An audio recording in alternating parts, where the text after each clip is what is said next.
Hello friends, இன்றைக்கி ஒரு குழம்பு ரெசிபி சொரக்காய் சாம்பார் தான் செய்ய போகிறோம். நம்ம சேனலில் நிறைய சாம்பார் ரெசிபிஸ் போட்டிருக்கோம். அந்த வீடியோஸோட லிங்க் எல்லாம் டிஸ்கிரிப்ஷனில் கொடுக்குறேன், பார்க்காதவங்க பாருங்கள்.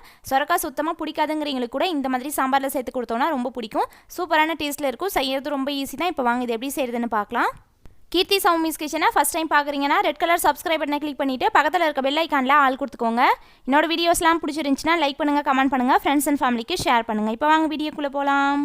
ஃபஸ்ட்டு சாம்பாருக்கு பருப்பு வேக வச்சுக்கலாம். நான் ஸ்டவ் ஆன் பண்ணி குக்கர் வச்சுருக்கேன். இதில் 100 கிராம் துவரம் பருப்பு அரை மணி நேரம் தண்ணியில் ஊற வச்சுட்டு சேர்த்துக்கிறேன். அப்போ தான் நல்லா சாஃப்டாக வெந்து வரும். இதில் ஒரு சின்ன சைஸ் தக்காளி இந்த மாதிரி ஸ்லைஸாக கட் பண்ணி சேர்த்துக்கிறேன். இது கூட ஒரு 7 பல்லு பூண்டு, ஒரு பச்சை மிளகாய், 1/2 டீஸ்பூன் சீரகம், 1/4 டீஸ்பூன் மஞ்சள் தூள் சேர்த்துக்கலாம். பச்சை மிளகாய் சேர்த்தோன்னா ஃப்ளேவர் நல்லாயிருக்கும், இருந்தால் சேர்த்துக்கோங்க. அதுக்கு பதிலாக நீங்கள் வர மிளகாய் கூட சேர்த்துக்கலாம். இப்போ அதில் பருப்பு வேகிறதுக்கு தண்ணி சேர்த்துக்கிறேன். பருப்பு நல்லா மூழ்கிற அளவுக்கு தண்ணி சேர்த்துட்டு குக்கர் லிட் க்ளோஸ் பண்ணி விசில் போட்டுடலாம். 2 விசில் மீடியம் ஃப்ளேமில் வச்சு எடுத்துக்கிறேன். பருப்பு நல்லா சாஃப்டாக வெந்துடும். பருப்பு வெந்ததுக்கப்புறமா ஒரு மத்து இல்லைனா கரண்டி வச்சு நல்லா கடைஞ்சி விட்டுக்கோங்க. இப்போ ஸ்டவ் ஆன் பண்ணி வானல் வச்சுருக்கேன். இதில் ஒரு 3 டீஸ்பூன் எண்ணெய் விட்டுக்கிறேன். இதில் ஒரு 1/4 டீஸ்பூன் கடுகு வெடித்ததும் இதில் ஒரு வரமிளகாய், ஒரு மீடியம் சைஸ் வெங்காயம் நல்லா பொடியாக கட் பண்ணி சேர்த்துக்கிறேன். இது கூட ஒரு கொத்து கருவேப்பிலை சேர்த்துக்கலாம்.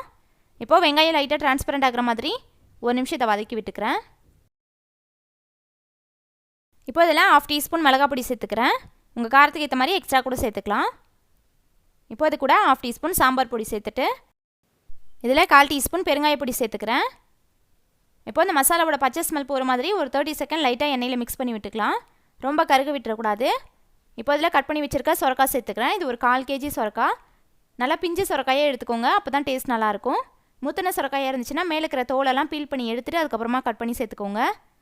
இதை நல்லா கலந்து விட்டுட்டு சொரக்காயிலேருந்து நல்லா தண்ணி விட்டு வைக்கும், கொஞ்சமாக மட்டும் தண்ணி சேர்த்துட்டு இது நல்லா கலந்து விட்டு மூடி போட்டு ஒரு 5 நிமிஷம் இதை வேக வச்சுக்கலாம். பிஞ்சு சொரக்காங்கிறதுனால சீக்கிரமாகவே வெந்துடும். கொஞ்சம் முத்தின சொரக்காயாக இருந்துச்சுன்னா 10 நிமிஷம் வேக வச்சுக்கோங்க.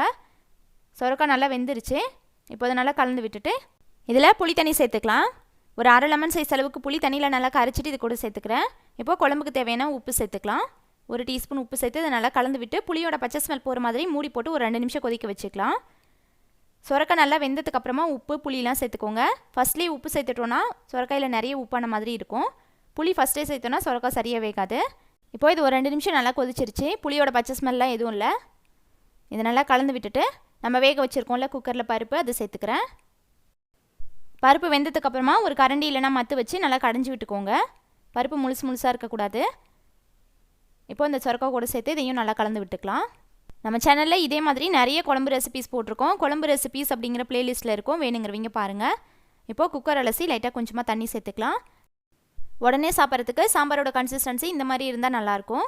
நீங்கள் கொஞ்சம் லேட்டாக சாப்பிட்றீங்கன்னா தண்ணி இன்னும் கொஞ்சம் எக்ஸ்ட்ரா வச்சுக்கோங்க. ஆறிடுச்சுன்னா இன்னும் கெட்டியாகும். இப்போ லாஸ்ட்டாக இதில் கட் பண்ண கொத்தமல்லி தழை சேர்த்துட்டு இதை நல்லா கலந்து விட்டு ஒரு 2 நிமிஷம் கொதிக்க வச்சு ஆஃப் பண்ணிடலாம். அவ்வளோதான், நம்மளோட டேஸ்டியான சொரக்காய் சாம்பார் சூப்பராக ரெடி ஆயிடுச்சு. சாதத்து கூட வச்சு சாப்பிட்றதுக்கு ரொம்ப சூப்பராக இருக்கும்.